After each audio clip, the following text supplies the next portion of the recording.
Assalamualaikum warahmatullahi wabarakatuh. Saya Farhan Abian Fatin dari Prodi Manajemen Fakultas Ekonomi. Yang terhormat Bapak Gojali Saroni SAGMM pada mata kuliah agama. Di sini saya akan menjelaskan bab sholat. Pengertian tentang sholat. Setiap muslim memiliki kewajiban untuk melaksanakan ibadah sholat fardu 5 waktu dalam sehari seperti yang sudah tertuang dalam rukun Islam yang kedua. Sholat memiliki banyak keutamaan yang dapat diperoleh dalam kehidupan sehari-hari, baik di dunia maupun di akhirat kelak. Sholat secara bahasa memiliki makna doa, sedangkan secara istilah, sholat adalah sebaik ibadah yang hukumnya wajib, terdiri dari ucapan dan gerakan yang awalnya diawali dengan takbiratul ihram, kemudian diakhiri dengan mengucapkan salam. Sholat memiliki arti berupa gambaran jiwa sholat, yaitu berharap kepada Allah Subhanahu wa Ta'ala dengan sungguh-sungguh dan sebenar-benarnya, yang juga dengan sepenuh hati dan jiwa raga dengan segala kekhusyuan di hadapan Allah Subhanahu wa Ta'ala, serta ikhlas yang didasari dengan hati yang selalu berzikir, berdoa, dan memujinya. Hukum sholat memiliki hukum yang dapat dikategorikan sebagai sholat fardu dan sholat sunnah. Sholat fardu merupakan sholat yang wajib hukumnya yang dikerjakan atau dilaksanakan oleh setiap orang muslim. Sholat sunnah merupakan sholat yang merupakan dianjurkan atau disunahkan namun tidak diwajibkan. Melaksanakan sholat tidak dapat dilakukan jika Anda tidak memiliki ilmunya. Anda harus mengetahui sahnya sholat.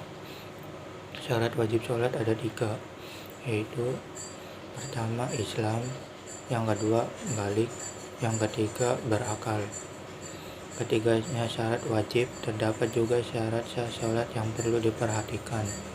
Syarat sah sholat yang pertama yaitu sucinya badan dari hadas dan najis. Yang kedua, menutup aurat dengan pakaian suci. Yang ketiga, berada di tempat suci. Yang keempat, tahu pasti berada waktu masuknya sholat. Yang kelima yaitu menghadap kiblat. Pada video ini akan dibahas mengenai cara-cara gerakan sholat yang benar. Adapun hadis yang terturut dengan sholat yaitu surat Al-Baqarah ayat 43 yang berisi perintah mendirikan sholat. Wa aqimus sholata wa atuz zakat warruku'u marraki'in, dan dirikanlah sholat, tunaikanlah zakat, dan rukuklah beserta orang-orang yang rukuk. Menurut tafsir Al-Muyassar, dalam ayat tersebut Allah memerintahkan umatnya untuk menunaikan sholat secara sempurna dengan melaksanakan rukun-rukunnya, wajib-wajibnya, dan sunnah-sunnahnya. Bayarkanlah zakat harta yang telah Allah berikan kepada kalian, dan tunduklah kalian kepada Allah bersama umat Muhammad SAW yang tunduk kepadanya. 2. Al-Baqarah ayat 183 yang berisi tentang ibadah puasa. Ya ayyuhalladzina amanu kutiba alaikumus syiyamu kama kutiba aladzina min qablikum la'allakum tattaqun. Hai orang-orang yang beriman, diwajibkan atas kamu berpuasa sebagaimana diwajibkan atas orang-orang sebelum kamu agar kamu bertakwa. 3. At-Taubah ayat 103 berisi tentang zakat. Khudz min amwalihim shadaqatan tutahhirukum wa. Yang ketiga, At-Taubah ayat 103 berisi tentang zakat. Khudz min amwalihim shadaqatan tutahhirukum wa atuzakihim biha wa salli alaihim inna sholata sakanun lahum wallahu sami'un alim. Ambillah zakat dari sebagian harta mereka, dengan zakat itu kamu membersihkan dan mensucikan mereka, dan mendoalah untuk mereka. Sesungguhnya doa kamu itu menjadi ketentraman jiwa bagi mereka, dan Allah Maha mendengar lagi Maha mengetahui. Selanjutnya terdapat referensi sholat, yaitu menghibur jiwa. Hadis tentang sholat yang pertama mengenai sholat adalah menyejukkan hati dan menghibur jiwa. Maka dari itu, mendirikan sholat bisa mendatangkan kenyamanan.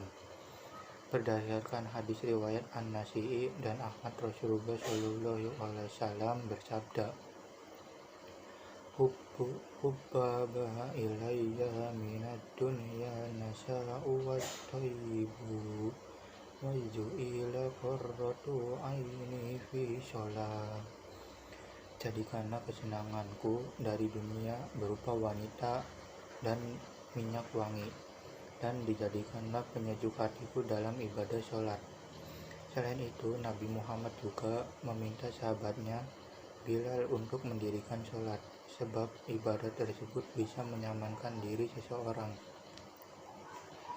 Dalam hadis riwayat Abu Daud, Nabi Shallallahu Alaihi Wasallam juga bersabda, Kum ya Bilalu fa'urrihna bisolat. Wahai Bilal, berdirilah, nyamankanlah kami dengan mendirikan sholat. 2. Sholat dapat mencegah perbuatan keji dan mungkar. Keutamaan sholat bisa mencegah perbuatan keji dan mungkar. Perbuatan tersebut harus dihindari karena dibenci oleh Allah Subhanahu wa Ta'ala. Berdasarkan ayat tentang sholat dalam Quran surat Al-Ankabut ayat 45, Allah Subhanahu wa Ta'ala berfirman, Utlu ma uhiya ilaika minal kitabi wa aqimus sholat. Innas sholata tanha 'anil fahsya'i wal munkar wa la dzikrullahi akbar wallahu ya'lamu ma tasna'un. Bacalah kitab Al-Quran yang telah diwahyukan kepadamu, Muhammad, dan laksanakanlah sholat. Sesungguhnya sholat itu mencegah dari perbuatan keji dan mungkar. Dan ketahuilah, mengingat Allah, sholat itu lebih besar keutamaannya dari ibadah yang lain. Allah mengetahui apa yang kamu kerjakan. 3. Sholat sebagai penolong. Hadis tentang sholat lainnya mengenai pertolongan Allah Subhanahu wa Ta'ala dalam Quran surat Al-Baqarah ayat 45 berfirman, Wasta'inu bis-sabri was-sholat wa innahal kabirata illa 'alal khashi'in.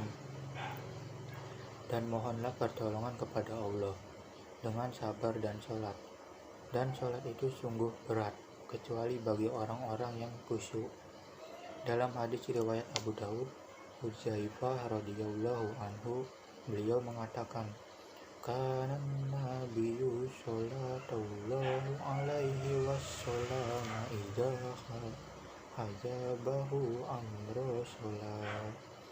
Dulu jika ada perkara yang menyusahkan Nabi Shallallahu Alaihi Wasallam, beliau mendirikan sholat.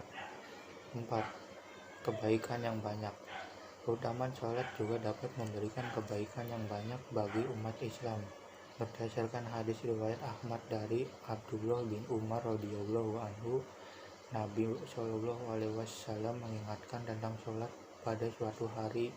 Kemudian ia berkata, Man hafadzola 'alaiha kanat lahu naura wa burhana wan najatan yaumal qiyamah wa man lam yuhafid 'alaiha lam yakul lahu nuru wala balhan wala najatu wa kana yaumal qiyamati ma'a qarum wa fir'auna wa hamanna wa abayya bani khalaf.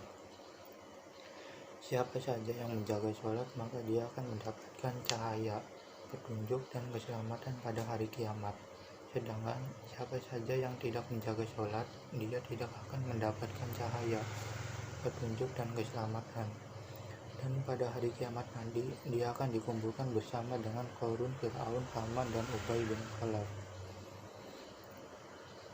5. Penggugur dosa. Hadis tentang sholat yang terakhir berkaitan dengan penghapus dosa. Selain dapat membuat hati nyaman, melaksanakan sholat bisa membersihkan tubuh dari dosa. Berdasarkan hadis riwayat Bukhari, diriwayatkan dari Abu Hurairah radhiyallahu anhu, Beliau mendengar Rasulullah Shallallahu Alaihi Wasallam bersabda, "Ara'aitum law annan nahar bibabi ahadikum yaghtasilu minhu kala yaumi khamsu marrat hal yabqa min daranihi syai'a." Bagaimana pendapatmu jika di depan pintu rumahmu ada sungai, lalu engkau mandi sehari 5 kali? Apakah tersisa kotoran di badannya? Para sahabat menjawab, La yabqa min daranihi. Tidak akan tersisa kotoran sedikit pun di badannya. Rasulullah Shallallahu Alaihi Wasallam pun bersabda, Fadhalika masalah sholawatil khamsi yamhullahu bihinal khotai. Itu adalah permisalan untuk sholat 5 waktu. Dengan sholat 5 waktu, Allah Ta'ala menghapus dosa-dosa kecil. Sekian saja video dari saya tentang bab sholat. Kurang lebihnya mohon maaf. Wabillahi taufiq wal hidayah. Wassalamualaikum warahmatullahi wabarakatuh.